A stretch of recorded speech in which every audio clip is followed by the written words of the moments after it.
तो इस बीच एक बड़ी खबर आपको बरेली से बता रहे हैं, जहां 251 कन्याओं के सामूहिक विवाह का किया फिर से दिखावा। उत्तराखंड के तत्कालीन मुख्य सचिव ने पत्र लिखकर किया था मामले का खुलासा। उत्तराखंड सरकार की तरफ से किया गया था ब्लैकलिस्टेड।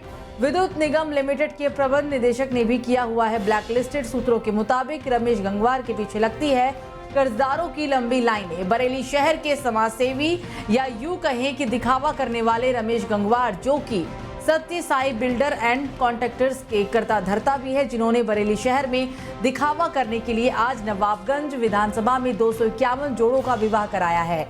लेकिन आज हम इनकी आपको हकीकत बताने वाले हैं, जिसको सुनकर आप हैरान हो जाएंगे। तो समाज सेवा के नाम पर चोला ओढ़े रमेश गंगवार उत्तर प्रदेश और उत्तराखंड सरकार में कुछ अधिकारी और कुछ सफेद पोश नेता के संरक्षण में केदारनाथ मंदिर नव निर्माण समेत कई सरकारी विभागों के काम में लापरवाही बरतने के चलते ब्लैकलिस्ट किए गए हैं। हालांकि ये बात हम नहीं कह रहे हैं, बल्कि उत्तराखंड सरकार में तत्कालीन मुख्य सचिव रहे डॉक्टर सुखबीर सिंह संधू ने सभी अपर मुख्य सचिव को पत्र लिखकर मामले का खुलासा किया था।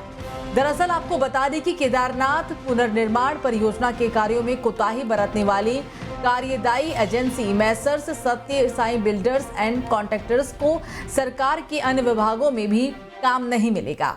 मुख्य सचिव डॉक्टर एस संधू ने सभी अपर मुख्य सचिवों, प्रमुख सचिवों और सचिवों को पत्र लिखकर इस बात की जानकारी दी थी कि एजेंसी को लोनीवी के कार्यों की निविदा प्रक्रिया में शामिल होने से रोका गया और समाजसेवी के इस एजेंसी को सरकार की तरफ से ब्लैकलिस्टेड कर दिया गया। जिसके बाद इस खबर को तमाम प्रमुख समाचार पत्रों ने प्रमुखता के साथ छापा था।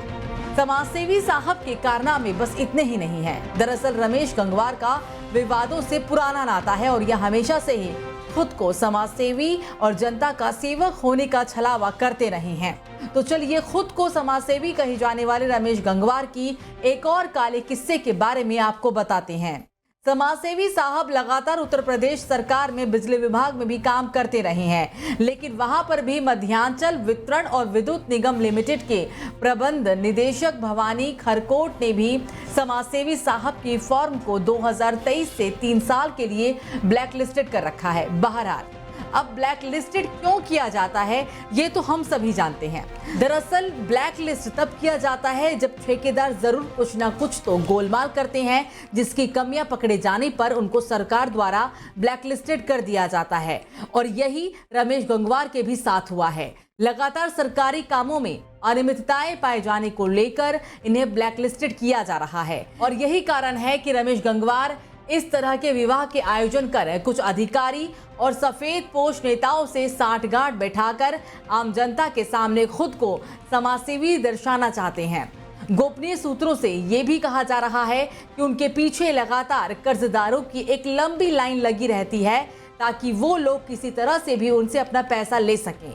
लेकिन सबसे बड़ा सवाल यहाँ पर ये उठता है कि समाज सेवा के नाम पर दिखावा करना आखिर किस तरफ इशारा करता है। वहीं जब हमने इस बारे में रमेश गंगवार से बात करने की कोशिश की तो वो अपनी व्यवस्थाओं के चलते हमसे बात नहीं कर सके। तो रमेश गंगवार से जुड़ी जानकारी आगे भी हम आपको डेली 24 भारत पर बताते रहेंगे।